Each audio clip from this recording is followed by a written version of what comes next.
오늘 김현수 집사님께서 설교를 대신해 주셨습니다. 그래서 설교보다 훨씬 더 은혜롭고 능력 있는 찬양을 해 주셨어요.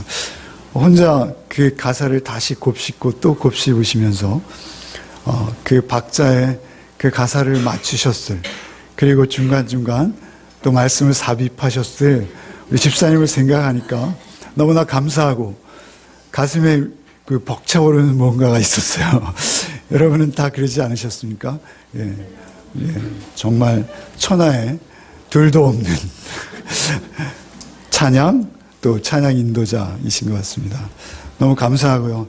그에 비해서 사실 오늘 나눌 말씀의 주제나 이 모든 면에서는 한없이 부족하고, 또 오히려 말씀의 극히 일부만을 비추어낼 수밖에 없는 저의 한계를 오히려 느낍니다. 여러분, 사실 이 말씀은 로이드 존스 목사님이나 또는 여러 목사님들께서 에베소 강의할 때 에베소 6장 10절부터 20절 말씀은 수개월간, 특별히 로이드 존스 목사님의 경우는 에베소서 강의를 8권으로 묶여 있는데요.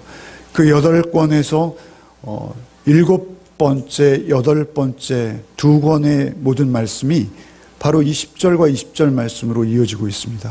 그만큼 깊고 융숭한 하나님의 말씀의 의미를 담고 있는 이 말씀을 어찌 감히 30분 만에 여러분에게 전할 수 있겠습니까?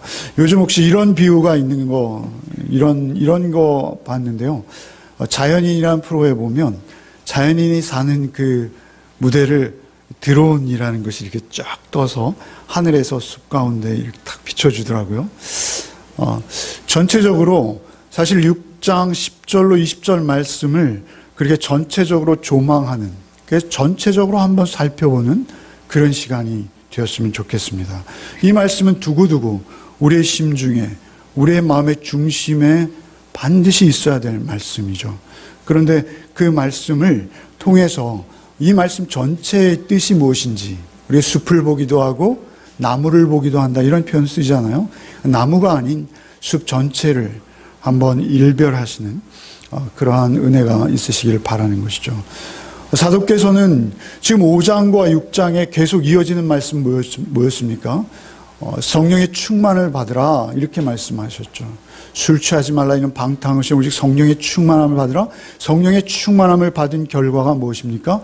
부부가, 그러니까 남편과 아내가, 부부와 부부는 두 쌍이 되는 거죠.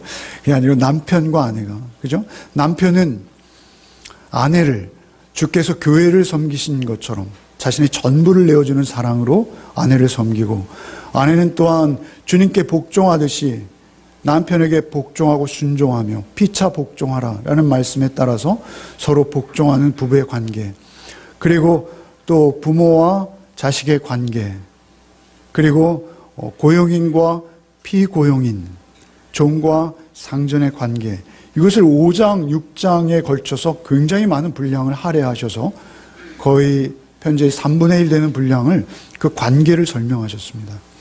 그런데 그 관계 속에서 우리가 그렇게 건강한 삶을 살기 위해서 사실 우리에게 필요한 것이 무엇이냐라는 것은 우리에게서 나오는 것이 아니라는 것입니다.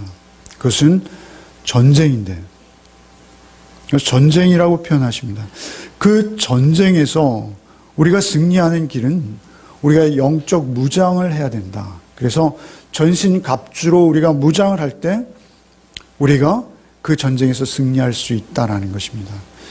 우리의 평범해 보이기만 하는 일상, 매일 대하는 우리의 배우자, 우리의 자녀, 그리고 우리 직장에서 우리의 상사와 우리 아랫사람들, 그런데 그 관계 속에서 우리의 영적 삶은 그 관계 속에서 숨쉬고 있다는 것입니다.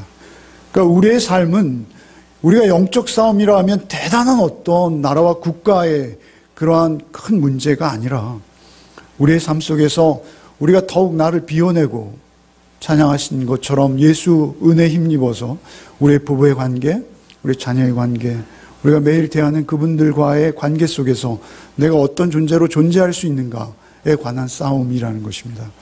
그 싸움에 우리에게 있어서 제일 중요한 것, 이 첫째 면에서 우리에게 주시는 말씀은 10절로 13절 말씀 무엇이냐면 왜 우리가 그 영적 무장을 해야 하는가입니다. 영적 무장의 필요성을 말씀하시는 것입니다.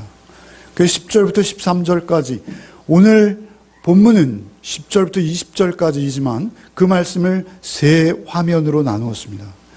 그 한 화면마다 엄청난 말씀의 깊이가 있겠습니다만 전체적으로 한 가지 주제를 말한다면 10절부터 13절은 왜 우리가 무장해야 하는가? 우리가 왜 전신갑주로 마치 전장에 나가는 군인처럼 무장해야 하는가라는 것입니다. 그것은 우리 삶이, 우리 성도의 생애가 다 한순간도 빠짐없이 영적 싸움에 놓여 있다라는 것입니다. 전쟁 중이라는 것입니다.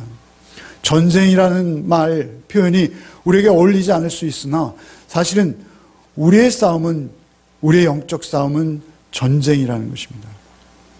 우리가 그리스도인이 되었으면, 우리가 그리스도인이 되고 난 이후에는 우리가 전쟁을 하는 신분이 될 수밖에 없다는 것입니다. 그러면 그리스도인이 됨으로 인해서 쓸데없는 전쟁을 우리가 경험해야 하는가? 아닙니다. 전쟁을 경험하지 않는, 내지는 전쟁의 열애가 되어져 있는 것 같은 세상 사람들, 그들은 생명이 없습니다. 그래서 생명이 없는 그들은 전쟁의 상황도 모르고 이미 죽어 있다라는 것이죠. 그들은 우리보다 평안해 보입니다. 갈등도 없고 그 내부적인 고민이나 어떤 번민도 없이 평안해 보여요. 그러나 그들은 죽어 있습니다. 여러분, 그 캄보디아 사태 우리가 알잖아요. 킬링필드라고 들어보셨잖아요. 그 내전으로 그들이 두 편으로 갈라서서 이념 대 이념이 격돌할 때 그들은 피 흘리고 있었습니다. 그런데 그 내전이 어느 날 갑자기 종식되었어요. 그러자 그 나라가 조용해졌죠. 평안해졌습니다. 그런데 그게 진짜 평안일까요? 그렇지 않죠. 크메르 루주군이 그들을 점령하기 시작하자 어떻게 되었습니까? 한쪽 이념이 한쪽 이념을 정복한 것입니다. 그래서 살인극이 펼쳐지기 시작하는 것이죠. 그들은 살았으나 사실은 죽은 것이죠.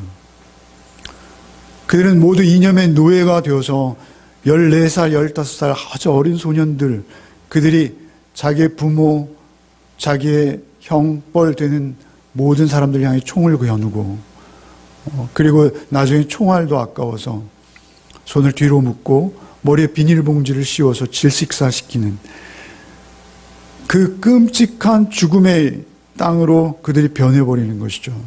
그래서 무엇입니까? 사단에게 내어준 결과인 것입니다. 그러니까 우리가 이 영적 싸움을 계속해야 될 이유는 무엇입니까? 우리가 살아있다는 것을 증거하는 것입니다. 살아있다는 것을 증거하고 이 싸움에서 우리가 반드시 승리해야 한다는 것입니다. 승리하지 않으면 우리는 다 내어준 자요 죽은 목숨이라는 것입니다. 12절에 보시면 오늘 본문 12절에 이렇게 말씀하세요.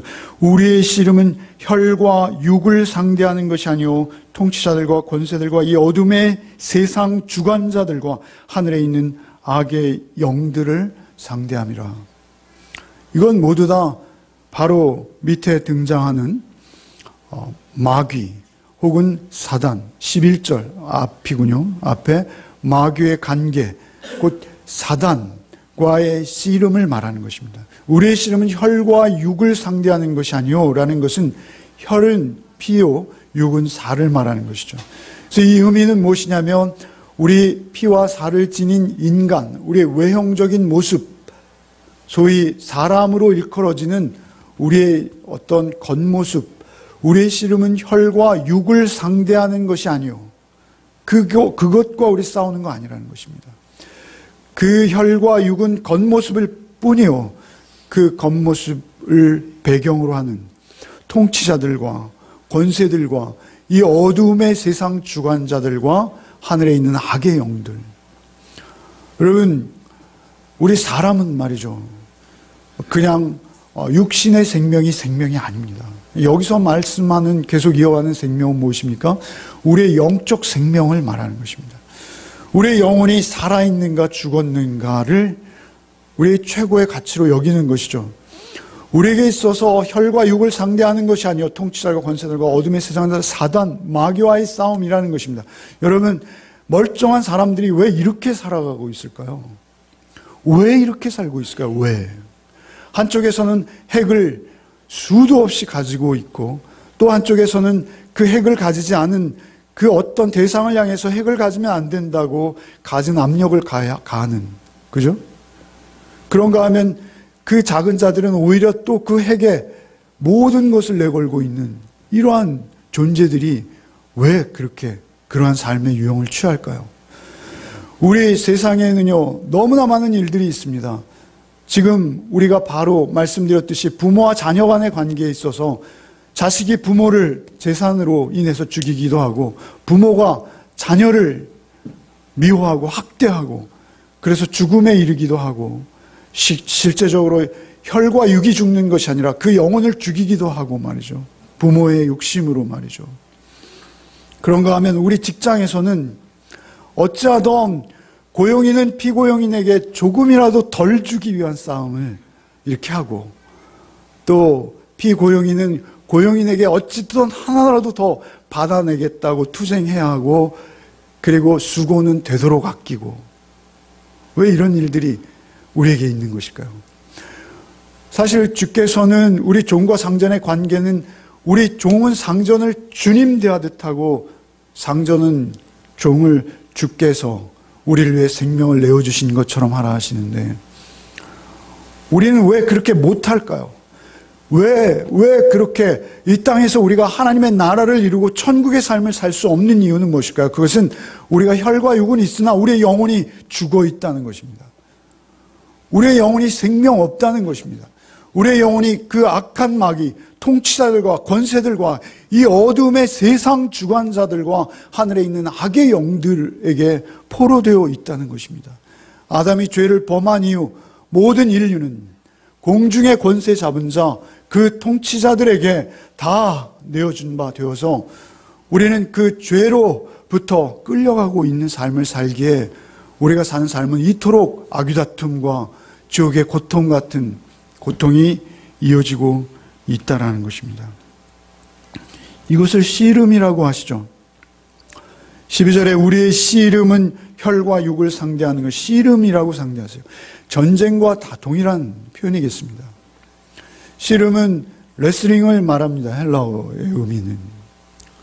그런데 다른 곳에 나오는 씨름과 달리 이 씨름은 여기 한 번 나오는 단어예요. 신약 성경에.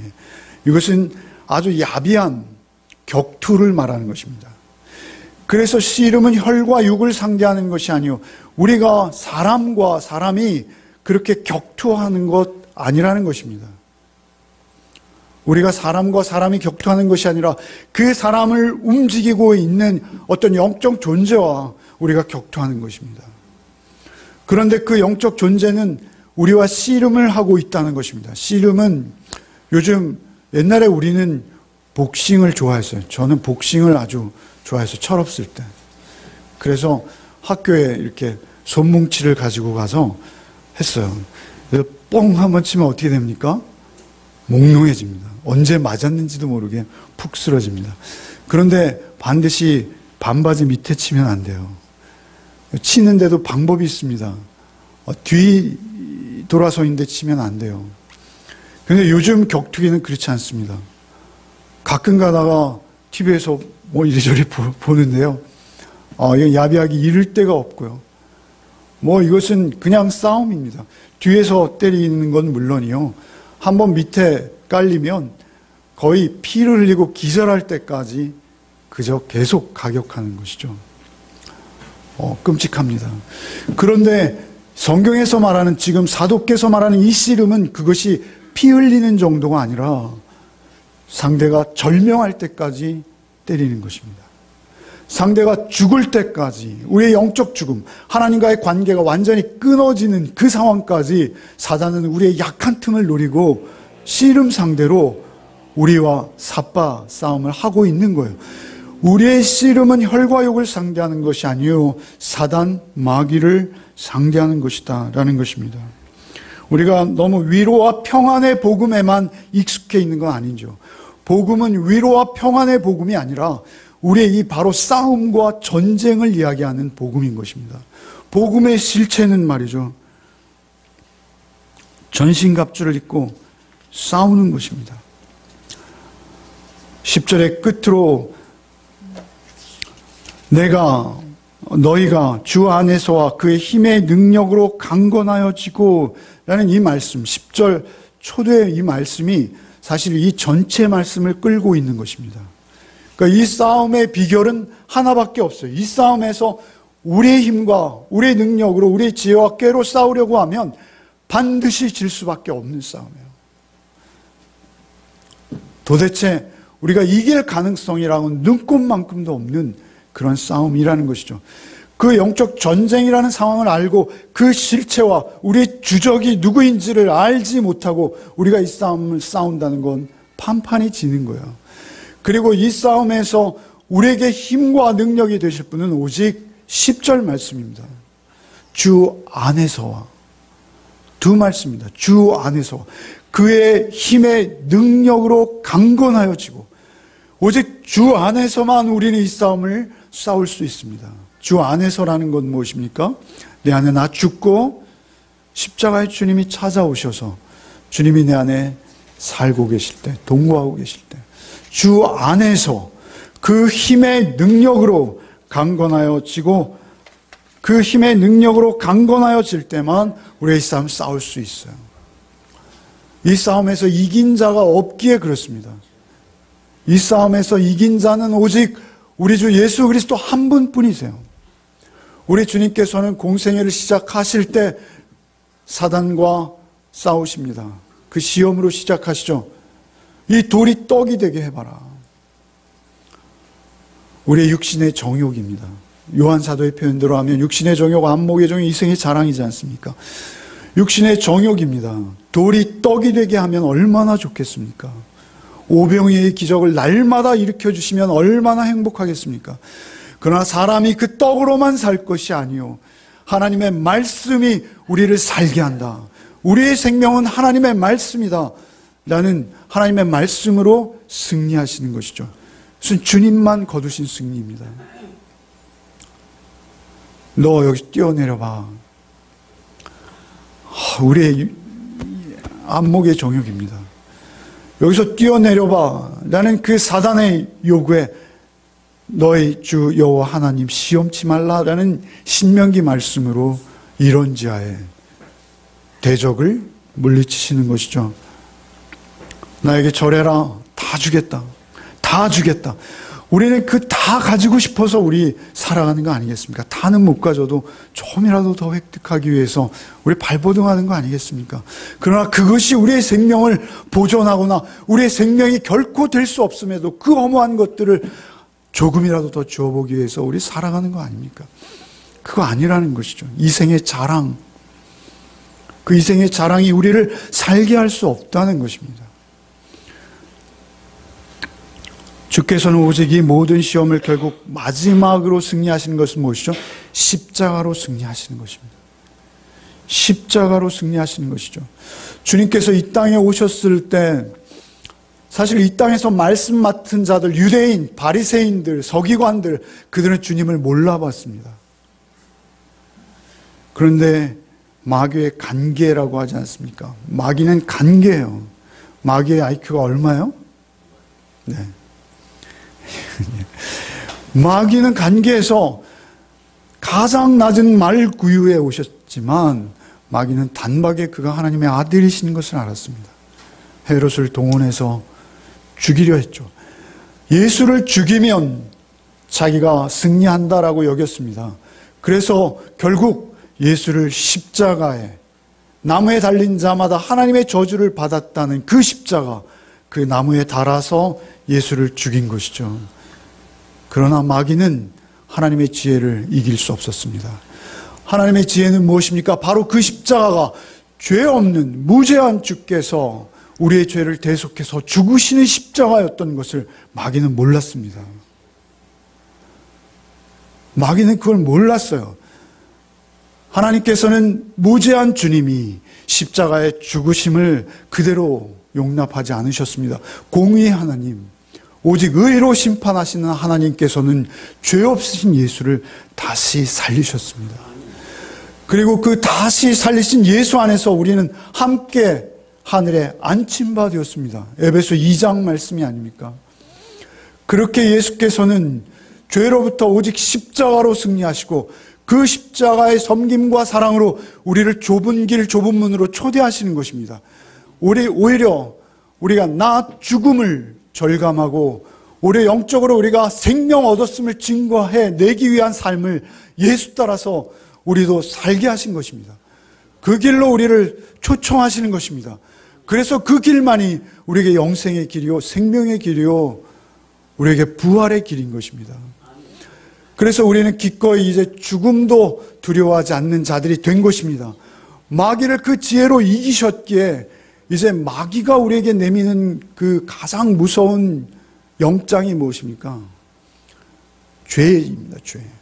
죄의 싹은 사망이죠. 그래서 우리에게 죽음의 카드를 내미는 것이죠. 우리는 벌벌 떠는 것이죠.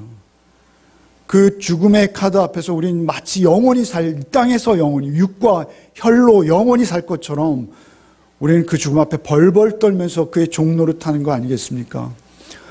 그러나 예수께서는 그 죄의 싹신 사망을 깨뜨리고 부활하심으로 우리에게 영원한 생명을 주신 줄 믿습니다. 그 생명으로 말미암아 우리는 사망아 너희 쏘는 것이 어디 있느냐라고 선포할 수 있는 것입니다. 우리가 지난 주간 계속 묵상해온 말씀이 에스더이죠. 에스더 말씀의 핵심은 무엇입니까? 죽으면 죽으리라. 어떻게 그 놀라운 고백을 해낼 수 있겠습니까? 죽으면 죽으리라. 이 고백은 오직 하나님을 알고 경험한 자만 해낼 수 있는 고백인 줄 믿습니다. 그 고백이 십자가 안에서 죽고 거듭난 우리에게는 주어진 것입니다.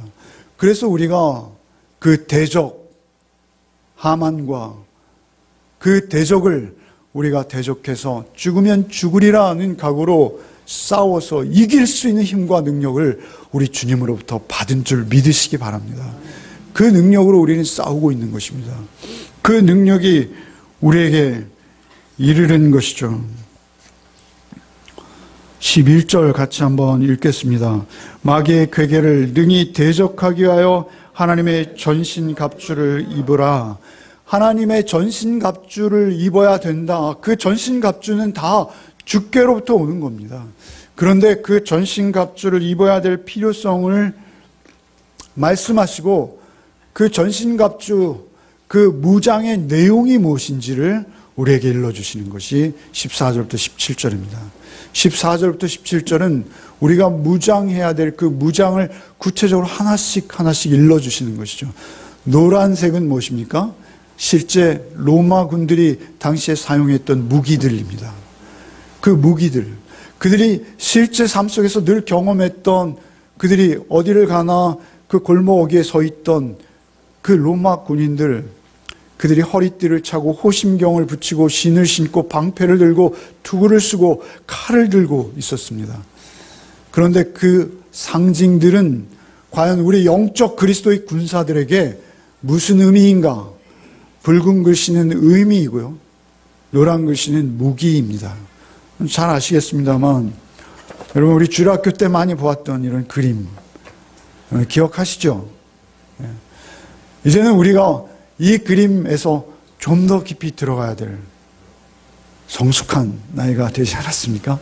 그래서 이 그림에서 상징하는 이 무기들이 의미하는 것이 무엇인지 우리가 간단히 살펴보기를 원합니다. 맨 먼저 나온 것이 뭐죠? 허리띠입니다. 허리띠.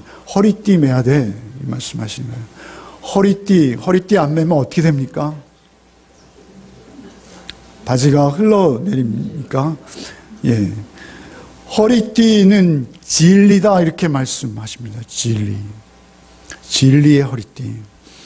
진리로 우리의 허리를 동여야 됩니다. 진리는 무엇을 말씀하실까요? 진리는 우리가 이미 1장 13절에 그 안에서 너희도 진리의 말씀 곧 너희의 구원의 복음. 사실 이 모든 무기, 무장 이것들은 말이죠. 다 말씀과 복음으로 흘러갑니다. 다 말씀과 복음으로 흘러가요. 그러나 그 말씀과 복음이 우리에게 어떠한 능력인지를 우리가 알아야 되는 것이죠. 그 진리로 우리의 허리의 띠를 질끈 동여 맬 때 우리가 힘을 낼 수 있습니다. 우리가 그 전쟁을 수행할 수 있습니다. 그 전쟁에 서 있을 수 있어요. 오늘 본문에 뭐라고 말씀하십니까? 그런즉 서서 진리로 너희 허리띠를 띠고. 우리가 진리 없으면 우리의 발이 자꾸 미끄러지려고 하는 것이죠. 시편에서 확인해 드렸지 않습니까? 시편의 기자가 나는 서 있으려 하지만 내 발이 자꾸 미끄러지는 걸 통제할 수 없는 거예요. 내 바지가 자꾸 흘러내리는 것도 통제할 수 없는 거예요. 한 손으로 허리춤을 잡고 전쟁을 수행할 수는 없는 것이죠. 진리로 여러분을 묶으셔야 합니다. 말씀으로 여러분을 묶으셔야 합니다. 말씀으로 따라가야 합니다. 말씀에 순종해야 합니다. 그것이 이해가 되든 납득이 되든 안 되든 하나님께서 양보하라 하면 하시고, 하나님께서 내려놓으라 하시면 내려놓고, 포기하라 하시면 포기하십시오. 그럴 때 여러분의 관계 속에, 여러분의 가정에서, 여러분의 배우자, 여러분의 자녀와 여러분의 직장에서 그리스도인 되게 서 있게 하십니다. 진리의 말씀으로 허리에 띠를 띠십시오. 두 번째는 무엇입니까? 의의 호심경. 의가 붉은 글씨여야 되는데 제가 빠뜨렸습니다. 형광펜을 쓰다가도 늘 이렇게 빠뜨립니다. 지금 봤습니다. 호심경은 뭐라고요? 의라는 것이에요. 의는 여러분의 의가 아닙니다. 성경에서 늘 말하는 의는요, 여러분의 의로움이 아닙니다. 누구의 의입니까? 예수 그리스도의 의이십니다. 우리가 내놓는 의롭다는 어떤 행위들이 우리를 구원하지 못하고 우리를 지켜주지 못합니다. 그 행위가 아니라 예수 그리스도의 의로우심이 우리에게 전가되어져서 하나님께서 그 최후의 법정에서 우리를 의롭다고 선언해 주실 그 법정적 의, 항상 그 의를 말씀, 예수 그리스도로 덧입는 의, 우리가 잘 알고 있는 이신층의 그 의입니다. 그 의를 우리가 입었을 때 호심경, 우리의 심장을 방어해 주는 것이죠. 전쟁에서 우리의 심장은 우리의 급소이지 않습니까? 그러나 우리가 그 의로움을 덧입고 하나님과의 바른 관계를 유지하고 있을 때 우리는 두려울 것이 없습니다. 하나님께서 임마누엘 하시는 주께서 우리를 그 피로 의롭다 하시고, 그리고 주님으로 우리를 덧입혀 주셔서 주님이 나와 함께, 현재 그 주님이 나와 함께 하실 때 우리는 의로워지는 것입니다. 우리의 의는 누구도 빼앗을 수 없습니다. 그 의 안에 있을 때 우리는 호심경을 두른 것보다 훨씬 더 든든하게 우리의 영적 싸움에 임하게 하시겠다라는 약속인 것입니다. 15절에 평안의 복음이 준비한 신, 이것은 두 가지 측면이 있겠습니다만 이사야서 57장의 말씀, 인용한 말씀대로 좋은 소식을 가져오며 평화를 공포하며 복된 소식을 가져오며 구원을 공포하며 시온을 향하여 이르기를 내 하나님이 통치하신다 하는 자의 산을 넘는 발이 어찌 그리 아름다운고 라는 적극적인 의미에서 복음을 전한 자의 발이요, 또한 소극적인 의미에서는 우리가 서서 전쟁을 수행하기 위해선 우리의 워커와 같은 든든한 신발, 우리 발등을 찍히면 우리가 서 있을 수 없기에 평안의 복음, 말씀의 복음이 우리에게 주는 그 평안, 하나님과의 의의 관계로 회복되어진 우리에게 하늘로부터만 임할 수 있는 그 평안의 복음의 신이 우리를 든든하게 설 수 있도록 버텨주신다라는 것입니다. 그 평안의 복음의 신발, 모든 것 위에 믿음의 방패는 무엇이죠? 방패는 마귀, 사단의 괴계, 그들의 공격으로부터 우리를 지켜주는 것이죠. 믿음은 무엇입니까? 오직 예수를 향한 믿음입니다. 그런데 그 믿음은 이로써 능히 악한 자의 모든 불화살을 소멸하고, 그냥 화살이 아니에요. 불화살이에요. 여러분, 아합이 전쟁에 나갔을 때요, 하나님 말씀이 예언이 적중되죠. 갑옷과 갑옷의 솔기 사이로 하필이면 누가 쏜지도 모르는 화살이 뚫고 들어오는 것이죠. 그 빗발치는 화살, 그 화살을 우리 믿음이 막아내는 것입니다. 우리 믿음의 방패는 그 불화살의 불을 소멸한다, 이렇게 말씀. 소멸한다는 끈다는 것입니다. 그 불이 아무리 안 꺼지는 기름에 바른 솜뭉치가 붙어 있는 그 화살일지라도 그것을 꺼버린다는 것입니다. 실제 로마 군인들이 든 방패, 우리가 아까 보았습니다. 굉장히 크잖아요. 자기의 전신을 숨길 만한 방패입니다. 그 방패는 아주 가볍다고 합니다. 나무로 만들었고요. 가죽을 덧댄다고 합니다. 계속 무드질한 가죽을 덧대서 오히려 부드럽지만 더 강력하게 적의 화살을 막을 수 있다고 합니다. 불화살일지라도 그곳에 물을 뿌려주면 불화살이 그곳에 박히면 꺼질 수밖에 없는 또한 그러한 강력한 방패라고 합니다. 우리의 믿음은 말이죠. 우리의 믿음은 우리가 예수를 향한 그 십자가와 부활을 향한 우리의 복음을 향한 우리의 믿음은 말이죠. 세상의 어떠한 공격에도 우리를 지켜주는 줄 믿습니다. 그 믿음이 사단 마귀가 네가 누군지 좀 알아. 너 어제 이런 실수했지, 저런 실수했지, 이런 죄도 졌지. 너 마음속으로 너의 그 음란함 앞으로 어떻게 하나님께 나갈래? 우리를 공격해 올 때 우리가 오직 예수 믿음, 예수께서 그래서 죽으셨어. 예수께서 바로 내 죄 때문에 죽으셨어. 라고 여러분 답변할 수 있는 믿음이 여러분에게 있으십니까? 그 믿음이 여러분 안에 든든히 서 있으시길 바랍니다. 그러면 우리를 어떠한 공격, 사단의 잔인하고 무서운 공격으로부터 우리를 넉넉히 지켜주실 것을 믿습니다. 그 믿음이 우리의 믿음이에요. 17절에 구원의 투구라고 합니다. 구원의 투구. 투구는요, 머리에 쓰는 것이죠. 전쟁을 수행하기 위해서는 우리가 고개를 들고 우리의 적을 바라봐야 합니다. 그런데 우리는 무섭잖아요. 참호 안에서요, 투구도 못 내밀고요, 총을 이렇게 들어서 막 쏜다고 합니다. 전쟁이 나면 눈으로 적을 확인하고 쏘는 사람이 없대요. 그냥 위로 총을. 우리가 화살을 쏘든 아니면 우리 손을 뻗어 검을 내밀던 우리가 적을 봐야 되는데 구원의 확신이 없으면 우리의 고개를 쳐들 수조차 없는 거예요. 구원의 확신이 있을 때만 우리는 우리의 고개를 들 수 있습니다. 그리고 상대를 볼 수 있습니다. 그리고 우리의 무기를 무기 되게 할 수 있는 것이죠. 구원의 확신, 그것이 우리를 지켜줄 줄 믿습니다.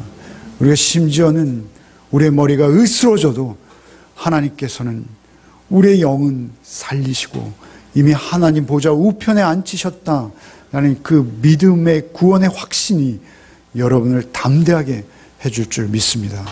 그 구원의 투구를 쓰신 거예요. 그리고 이제 마지막 무기인데 말씀의 성령의 검, 곧 하나님의 말씀이라고 하십니다. 성령의 검, 곧 하나님의 말씀. 성령과 말씀은 하나입니다. 여러분, 말씀이 아무리 우리에게 지식적으로 잘 납득이 돼도 여러분, 성령이 함께 역사하지 않은 말씀은 아무것도 아닙니다. 여러분, 그건 지식에 불과한 것입니다.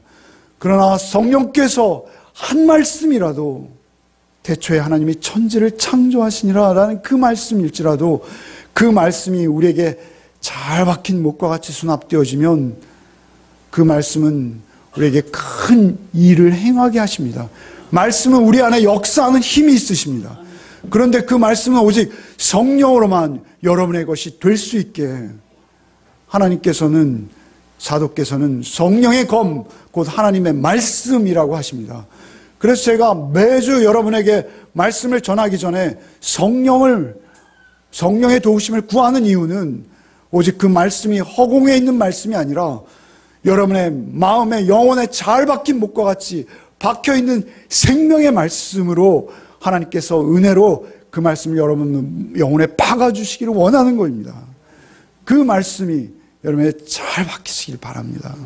한마디만 잡으면 우리는 사는 거예요.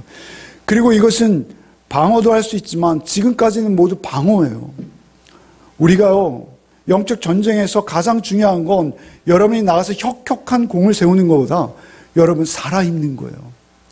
여러분, 우리 육신은 죽을지라도 우리의 영이 사는 것, 그것이 우리를 살았다라고 성경은 말하는 것입니다. 그래서 우리가 그 영의 생명을 유지하기 위해서 이토록 많은 의의 흉배, 진리의 허리띠, 평안의 복음의 신발, 구원의 투구가 다 필요했던 거예요. 그런데 이 성령의 말씀의 검은요, 방어도 되지만 공격도 되는 거예요. 그래서 이 검은 사람들의 심령 골수를 찔러 쪼개는 하나님의 능력의 말씀의 성령의 검이 되는 것입니다. 그래서 영혼을 구원해내는 일에 우리는 이 말씀으로 전쟁을 수행할 수 있게 되는 것입니다. 누군가에게 내가 복음을 전하려고 칼을 쫙 뽑았는데 칼이 이쑤시개보다 조금 더 큰 거예요. 그래서는 안 되지 않습니까? 칼이, 로마군의 칼은 60cm 정도는 됐다고 해요. 여러분, 큐티 하셔야 되고 암송하셔야 되고 24일 매일 띄워주시는 그 말씀 여러분 것이 돼야 돼요. 그래서 여러분이 실전에서 정말 안타까운 영혼을 향해서 나아갈 때 그 말씀이 성령과 함께 그의 심령골수를 찔러 쪼개기를 바라는 그러한 소망이 여러분에 있으시길 바랍니다. 그래서 그 검을 갈고 닦으시는 여러분 되시길 바랍니다. 그래서 그 말씀의 검이 뽑았을 때 정말 영광스럽고 하나님의 빛의 복음이 그 말씀과 함께 번쩍이는 검을 하나씩 든 우리 열매 맺는 성도들 되시기를 바랍니다. 그의 유일한 공격 무기예요. 그 18절부터 이제 마지막 절까지 읽고 마치겠습니다. 한번 읽겠습니다. 같이 읽겠습니다. 모든 기도와 간구를 하되 항상 성령 안에서 기도하고 이를 위하여 깨어 구하기를 항상 힘쓰며 여러 성도를 위하여 구하라. 또 나를 위하여 구할 것은 내게 말씀을 주사 나로 입을 열어 복음의 비밀을 담대히 알리게 하옵소서 할 것이니 이 일을 위하여 내가 쇠사슬에 매인 사신이 된 것은 나로 이 일에 당연히 할 말을 담대히 하게 하려 하심이라. 사실은 전신갑주를 취하라 라고 말씀하시고 두 번째 바닥에서는 그 무장의 내용은 이것이다 라고 말씀하셨어요. 그런데 가장 중요한 것이 바로 28절로 20절 말씀입니다. 18절로 20절 말씀은 이 모든 것이 기도 없이는 전혀 안 된다는 것이죠. 이 모든 것들이 기도 없이는, 사도께서는 기도를 우리의 무기 중에 하나로 말씀하지 않으세요. 믿음의 방패, 구원, 평안의 복음, 말씀, 성령 다 이야기하셨지만 기도는 우리의 무기가 아니라 하세요. 기도는 그 무기 모두를 뛰어넘는 하나님의 능력이십니다. 우리가 그 영적 싸움을 수행할 때 우리가 살아있어야 되고 숨쉬어야 하는 것입니다. 기도는 우리의 영적 호흡입니다. 우리가 기도할 때 이 무기들이 비로소 무기가 되는 것입니다. 이 무기들이 아무리 화려하고 번쩍번쩍한다 하더라도 그것이 우리에게 능력이 되기 위해서는 반드시 기도해야지만 된다라는 것을 우리에게 말씀하시는 거예요. 여러분, 에스더서는요, 영적 전쟁이잖아요. 하만은 대적입니다.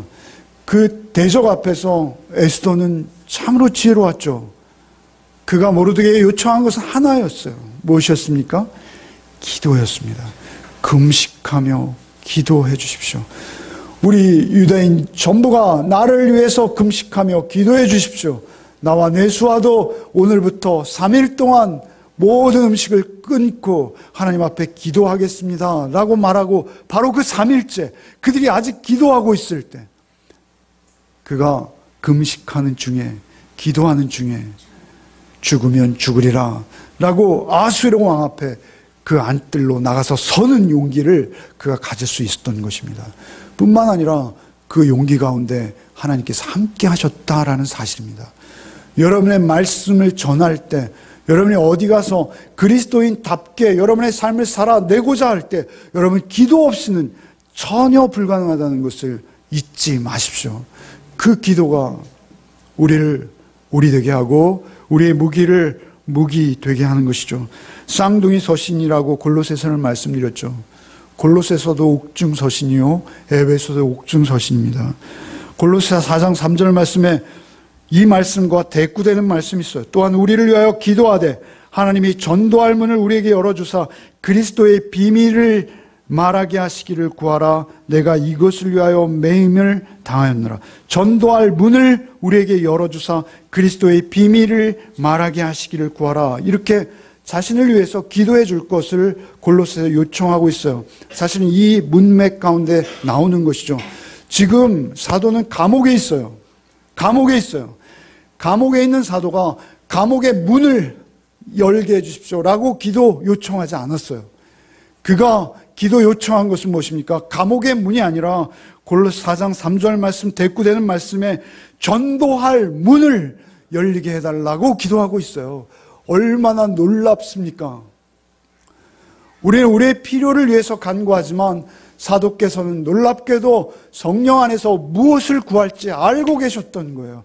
그래서 나를 이 옥문을 열려서 내가 나가게 해달라. 내가 전도를 위해서 얼마나 중요한 사람인지 알지.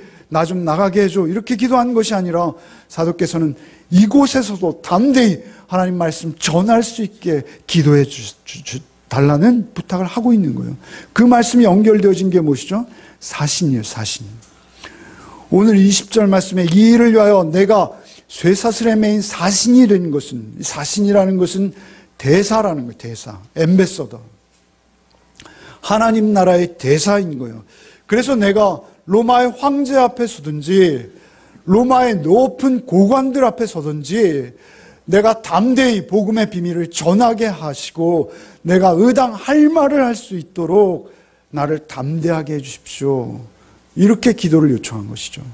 여러분, 우리가 복음을 전할 때요, 저도 목사로서요, 제가 하나님의 말씀만 온전히 전하게 하는 것이 쉽지 않습니다. 늘 교회에 필요한 말씀은 무엇일까? 좀 더 위로와 축복의 말씀으로 이들이 다음 주에도 좀 더 많이 오게 할 수 있는 방법은 없을까? 이러한 생각에 골몰할 수 있는 것도 저입니다. 우리가 그러한 얄팍함으로 하나님의 말씀을 대할 수 없다는 것이죠. 우리에게 있어서 중요한 것은 본문에 기록된 말씀입니다. 그런데 그 본문에 기록된 말씀을 모든 이해관계를 끊어버리고 본문만을 투명하게 드러내는 말씀은 하나님이 주시는 담대함 없이는 불가능한 것입니다. 사도는 잘 알고 있었습니다. 사도께서는 그 모든 사슬과 얽매임을 끊어버리고 내가 복음만을 순전히 전할 수 있도록 나를 도와주시도록 기도해달라 요청하고 있는 것이죠. 나는 하나님의 사신이 되었다. 내가 이 일에 당연히 할 말을 담대하게 하랴. 담대하다는 이 말씀은요, 헬라어의 팔레시아라는 말씀이에요. 팔레시아. 헬라는 민주주의가 발달했어요. 그래서 그들이 언론의 자유를 이야기할 때 이 팔레시아라는 단어를 써요. 담대하게. 여러분, 담대하게 말한다는 것은요, 우리가 민주주의가 꼽히기 위해서는 우리의 개인적인 욕심과 사욕을 내려놓고 희생하는 피 흘림이 필요해요. 민주주의도 역시 피를 먹고 자라는 것이라고 우리가 알고 있지 않습니까? 그런데 예수께서 우리에게 피 흘리신 그 피 묻은 복음 외에 다른 것을 전하지 않고 오직 그 피 묻은 복음만을 내가 힘있게 전할, 담대하게 그 복음만 전할 수 있도록 날 위해 기도해달라. 라는 바울의 요청, 여러분도 이런 기도를 하시기 바랍니다. 그래서 여러분의 삶 속에서 오직 여러분의 삶이 담대하게 그 완전한 자유의 복음, 우리에게 생명 주시는 주의 복음, 그 복음만을 전하는 여러분의 삶, 여러분의 말과 행동이 되어주기를 기도하시기 바랍니다. 그리고 또한 저를 위해서도 기도해 주시기 바랍니다. 열매 맺는 교회 강단이 어떠한 것으로도 오염되지 않냐고 오직 하나님의 말씀을 밝혀내고자 하는 열정 하나로 하나님 주시는 성령의 힘과 능력으로 굳건히 서갈 수 있도록 도와주십시오. 저를 위해서도 기도해 주셔야 합니다. 그때 여러분도 건강하게 되실 것입니다. 그러기에 사도께서는 이 기도를 요청하고 있는 것입니다. 우리 말씀을 결론 맺겠습니다. 여러분, 에스더서를 보면요, 나라와 한 민족의 운명이 오가고 있습니다. 나라의 바데와 메대와 파사를 한 손에 127도를 거머쥔 요즘 미국 대통령보다 더 권력이 막강한 아하수에로라는 왕을 움직이는 그 일입니다. 그런데 그 일은 어디서부터 시작됩니까? 포로로 끌려온 부모 다 죽고 삼촌의 손에 맡겨져 길리어진 작은 소녀로부터 에스더서가 시작되는 것입니다. 여러분, 우리의 삶은요, 사실은 대단한 것으로 시작되는 것이 아니라 우리가 하나님 앞에 바르게 서 있는 여러분 작은 한 영혼을 통해서 하나님은 일하시기 원하십니다. 그리고 그 영혼을 바라보고 계십니다. 여러분, 천하보다 귀하다 하신 그 한 영혼을 구원하는 일에 하나님의 도구로 쓰임받는 것보다 귀한 일은 세상에 없습니다. 그렇다면 우리가 하나님 앞에 그 일에 쓰임받기 원한다면 우리가 더욱 하나님 앞에 전신갑주로 무장하시고 성령의 도우심을 구하며 기도하기를 애쓰시는 저와 여러분 되시기를 바랍니다. 그럴 때 우리의 이 사소하고 참으로 미미하고 작아 보이는 우리의 삶을 통해서 하나님께서 놀라운 일을 행할 때가 반드시 있으실 것을 믿음으로 바라보시는 저와 여러분 되시기를 바랍니다. 열매 맺는 교회가 지금 작고 사소하지만 천하보다 귀한 영혼, 누구도 돌보지 않고 누구도 손길 미치지 않았던 그 작은 영혼에게 다가갈 수 있는 교회가 되게 해달라고, 그리고 그 일로 인해서 천하보다 귀한 영혼이 구원받고 하나님의 역사와 하나님의 손길을 대행하는 하나님의 일을 이루는 교회가 되게 해달라고, 여러분의 삶이 그렇게 쓰임받도록 해달라고 여러분 우리 기도하는 우리 교회 되시기를 바랍니다. 하나님은 반드시 해주실 줄 믿습니다. 하나님께서 작정하시고 계획하시면 못 이룰 일이 없으시기에 그렇습니다. 마귀의 관계가 아무리 오묘하고 지혜로울지라도 주님은 그를 이기셨습니다. 십자가로 이기셨습니다. 영원한 생명으로 이기셨습니다. 더욱 낮아지고 겸손해져서 오직 그 섬김의 자리를 놓치지 않는 저와 여러분 되시기를 바랍니다. 그 능력으로 주 안에서 강건해지시는 저와 여러분 되셔서 한 주간의 삶 속에서도 주님 앞에 승전보를 올려드릴 수 있는 저와 여러분 되시기를 축원합니다. 주님 감사합니다. 오늘도 주의 말씀, 참으로 주의 말씀 앞에 우리가 혹시 잠든 것은 아니죠.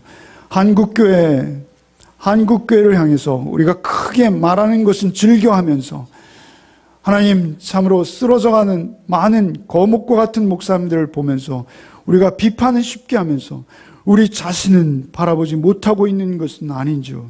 나와 내 가정과 내 배우자와 내 자녀들과 내 부모님과 내 직장에서 우리의 영적 싸움을 쉬지 않게 하여 주옵소서.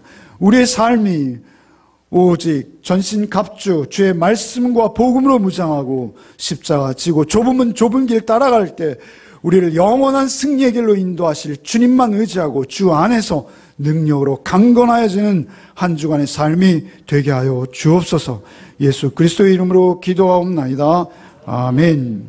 이제는 우리 구주 예수 그리스도의 은혜와 하나님 아버지의 크고도 무궁하신 사랑과 성령의 교통과 아마 충만케 하시는 은총이 오직 복음으로 무장하고 십자가와 부활 안에서 우리에게 허락하신 그 놀라운 생명의 비밀을 깨달아 안 자로서 그 비밀을 살아내고 선포하는 삶을 살기로 작정한 우리 열매 식구들 위해 이제로부터 영원토록 함께 계시기를 축원하옵나이다.